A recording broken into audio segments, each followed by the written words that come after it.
A paz do Senhor Jesus esteja com todos.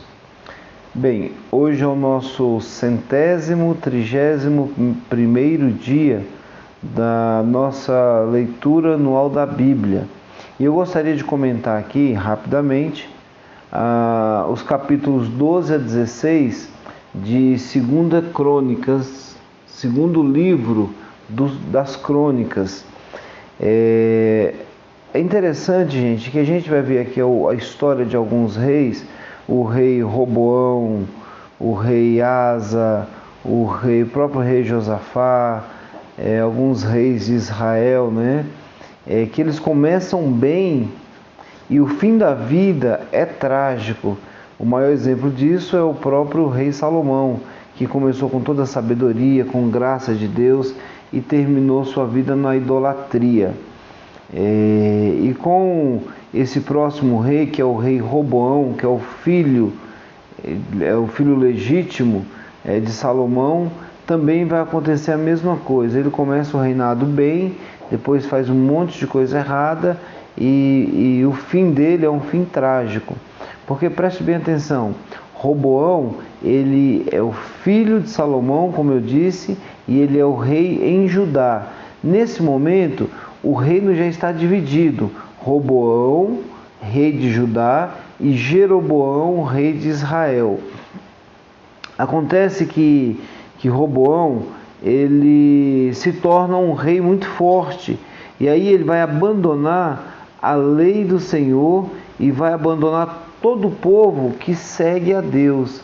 Ele se rebela contra Deus, mesmo a palavra de Deus habitando ali em Judá, a promessa feita através de Davi, né? Que seria uma bênção toda a sua geração.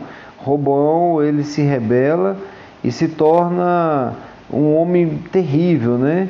E aí porque ele vai se rebelar, porque Roboão se rebela, Deus ele permite que um rei do Egito, chamado Sisaque, ele vai conquistar todas as cidades fortificadas de Judá, inclusive Jerusalém. E aí quando ele percebe isso, ele começa a se arrepender, ele vai se humilhar e vai colocar o povo todo para se humilhar e vai confessar os seus pecados. E aí a Bíblia diz que Deus ele se atenta assim ao coração daquelas pessoas que se arrependem, né? E aí Roboão vai se humilhar, vai confessar o seu pecado, que é um pecado de rebeldia, que é um pecado de desobediência, e o resultado é que o Senhor vai poupar Jerusalém. Ele não permite que o rei do Egito destrua Jerusalém, mas permite que Sisaque leve todo o ouro do trono, todo o tesouro do palácio. E aí Roboão vai fazer uma coisa interessante: ele vai falsificar uma imagem. Você já viu um cristão que parece um cristão, parece um crente, mas os seus frutos são todos frutos terríveis, mais voltados para a carne? Pois é, Roboão vai pegar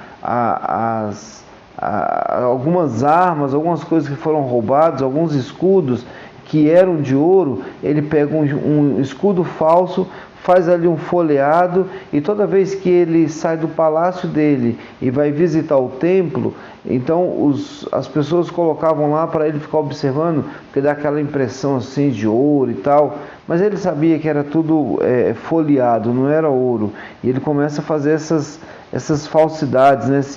Esses escudos falsos, que não resolve de nada. E às vezes tem muita gente que tem uma vida falsa, parece, mas não é, né? E aí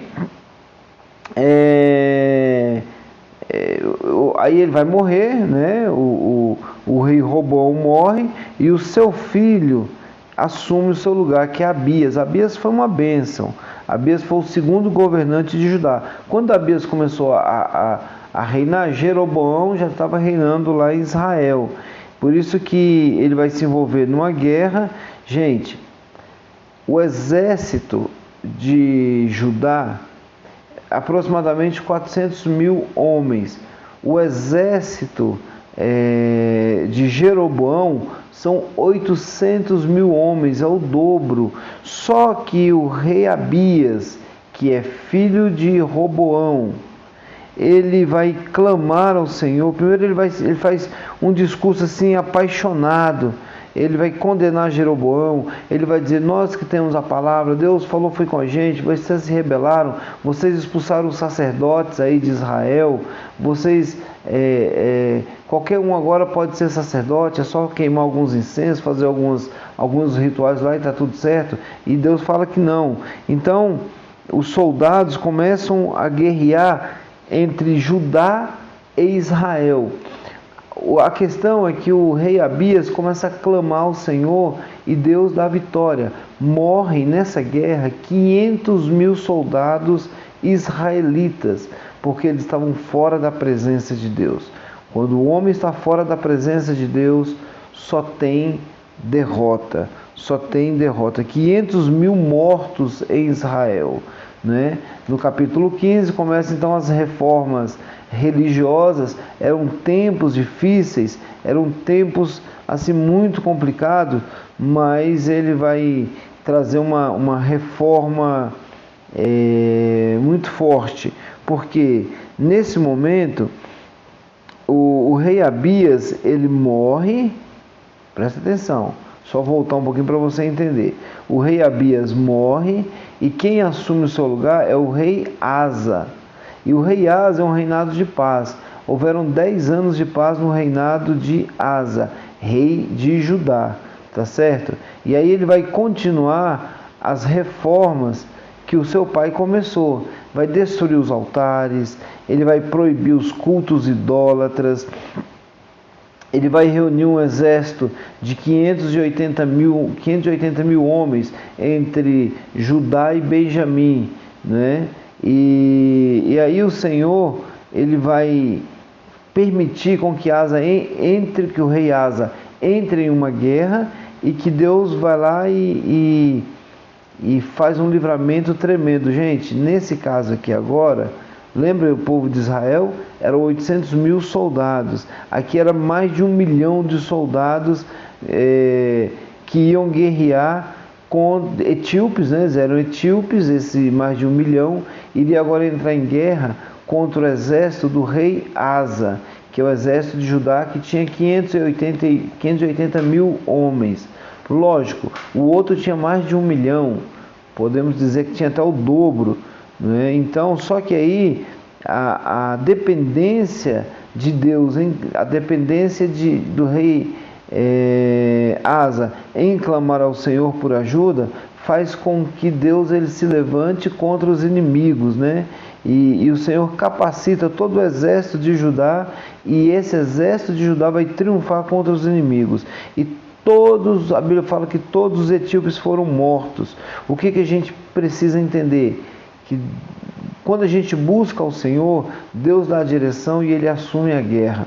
O Asa, mais uma vez, ele comete um grande pecado, que é a infidelidade. Ele faz uma parceria com o rei Baasa, que agora é o rei de Israel. Aliás, ele faz uma parceria, não, ele entra numa guerra contra Israel e ele vai fazer uma parceria com o rei da Síria. E aí, olha só, o rei da Síria, ele era aliançado com Baasa. Baasa era rei de Israel. E o rei de Judá, Asa, chega para esse rei da Síria e fala: rapaz, esquece, eu sei que você tem uma aliança com Baasa, mas esquece Baasa, fica do meu lado. Ele fica do lado, trai o outro rei, e aí a coisa fica feia, começa a virar uma confusão. E aí o profeta vai repreender Asa, porque defendeu, ele ficou na dependência do rei da Síria, ao invés de se depender de Deus. Asa fica muito nervoso, e aí o rei Asa, ele desenvolve várias doenças nos pés, mas se recusa a voltar para o Senhor em busca de ajuda. Ele morre na teimosia, na idolatria. O rei que começou tão bem, agora termina tão mal. Então, Eu continuo insistindo, o importante não é como você começa, mas é como você termina. Depois você dá uma lida melhor na história de Asa. Asa foi uma de bênção a maldição muito rápido, porque, gente, o orgulho que está no coração do homem, ele apenas se manifesta. Tá joia? Que Deus te abençoe e tenha uma excelente leitura.